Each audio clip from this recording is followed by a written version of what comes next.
देखिए, last time जब हम बात कर रहे थे प्रतिलोम परासरण की, अब हम बात करेंगे असामान्य मोलर द्रव्यमान। असामान्य मोलर द्रव्यमान की जब हम बात करते हैं तो देखिए, जब किसी पदार्थ को घोला जाता है विलयन में, तो यदि उसका आयनन या संगुणन होता है असामान्य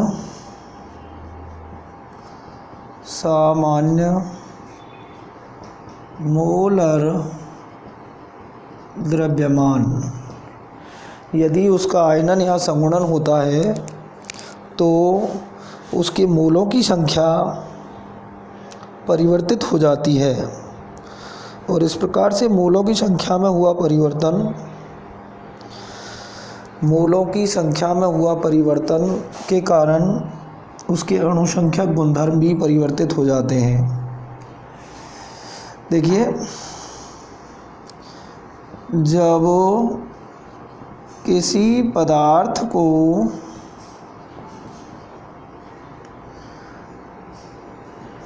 विलयन में घोला जाता है तो यदि उस पदार्थ का विलयन में आयनन या संगुणन होता है तो उसका मोलर द्रव्यमान परिवर्तित हो जाता है। इस प्रकार परिवर्तित हुए मोलर द्रव्यमान को हम कहते हैं असामान्य मोलर द्रव्यमान। अब देखें आप, जैसे एग्जाम्पल, 1 मोल NaCl को घोलने पर, 1 मोल NaCl को घोलेंगे तो उसका आयनन होगा विलयन में, उसमें 1 मोल Na+ बनेंगे और 1 मोल Cl- आयन बनेंगे। 1 मोल NaCl का मोलर द्रव्यमान 58.5 मोल प्रति लीटर ये होता है। लेकिन जब इसको घोला है आपने तो उसके मोल कितने हो गए? 2 मोल बन गए। 1 मोल तो Na+ बनेगा और 1 मोल बनेगा Cl-, और हमने घोला कितना था? 1 मोल, बने कितने? 2 मोल। और ये आप जानते ही हैं कि अणुसंख्यक गुणधर्म मोलर द्रव्यमान के व्युत्क्रमानुपाती होते हैं। तो अणुसंख्यक गुणधर्म की यदि हम बात करेंगे, अणुसंख्यक गुण इज प्रोपोर्शनल टू 1 मोलर द्रव्यमान। अब यदि इसकी बात कर रहे हैं तो अणुसंख्यक गुणधर्म संख्यक गुण 1/2 गुना हो जाएंगे। किसके? NaCl के।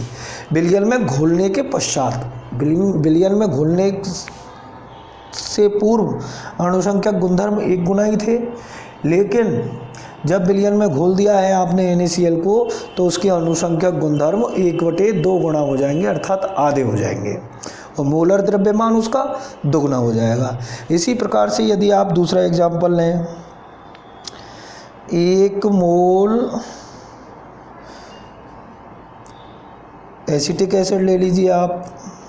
एसिटिक एसिड को आप यदि विलयन में घोलेंगे तो उसका संगुणन होता है, तो संगुणन के पश्चात संगुणन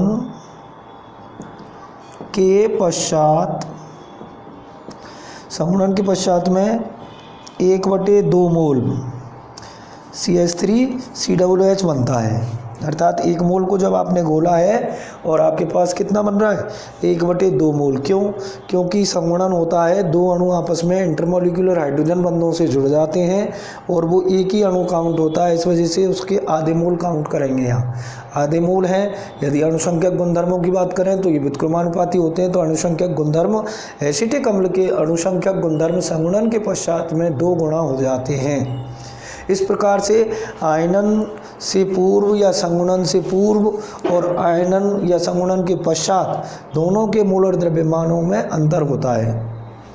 अब जैसे इसकी बात करें इंटरमोलिकुलर हाइड्रोजन बंध की, इसके CH3COOH, तो देखिए आप किस प्रकार से इसमें संगुणन होता है।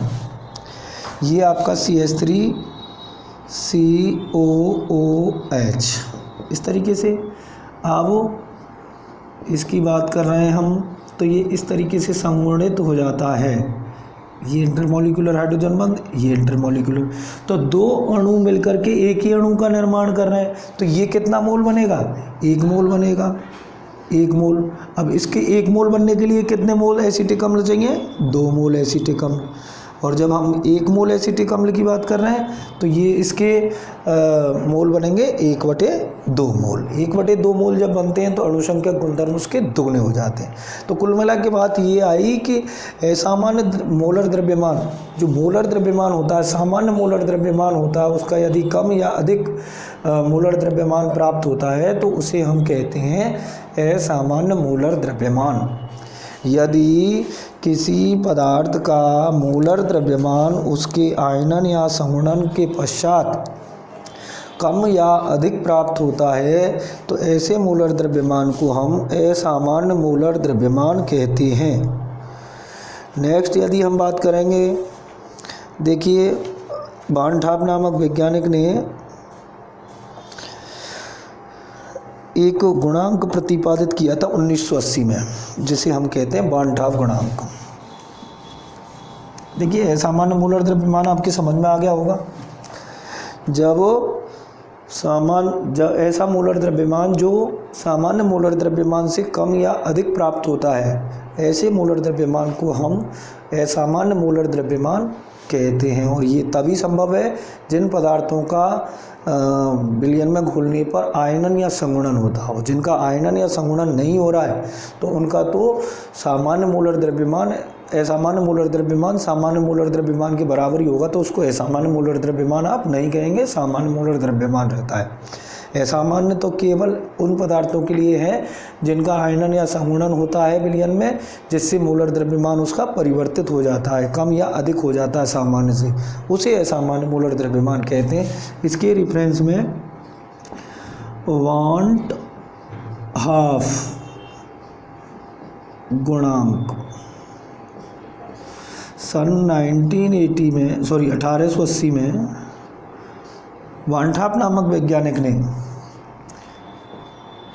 एक गुणांक प्रतिपादित किया जिसे स्मॉल आई से डिनोट करते हैं हम। इस गुणांक से आयनन के पश्चात और आयनन से पूर्व या संगुणन के पश्चात या संगुणन से पूर्व मोलर द्रव्यमान जो होते हैं या अणुसंख्यक गुणधर्म जो होते हैं उनका अनुपात निकाला जाता है। जैसे देखिए आप I बराबर आयनन या संगुणन के पश्चात मोलर द्रव्यमान वटे आयनन या संगुणन से पूर्व मोलर द्रव्यमान, या आप इसको ऐसे लिख सकते हैं प्रेक्षित अणुसंख्यक गुण वटे सैद्धांतिक अणुसंख्यक गुण, इन दोनों का अनुपात कहलाता है आपका वानठाप गुणांक, प्रेक्षित अणुसंख्यक गुण बटे सैद्धांतिक अणुसंख्यक गुण। अब इसको जैसे आप इम्प्लीमेंट करना चाहते हैं तो आप लिखेंगे I बराबर पाई प्रेक्षित बटे पाई सैद्धांतिक, या I बराबर टीवी प्रेक्षित बटे टीवी सैद्धांतिक, या I बराबर TF प्रेक्षित बटे TF सैद्धांतिक।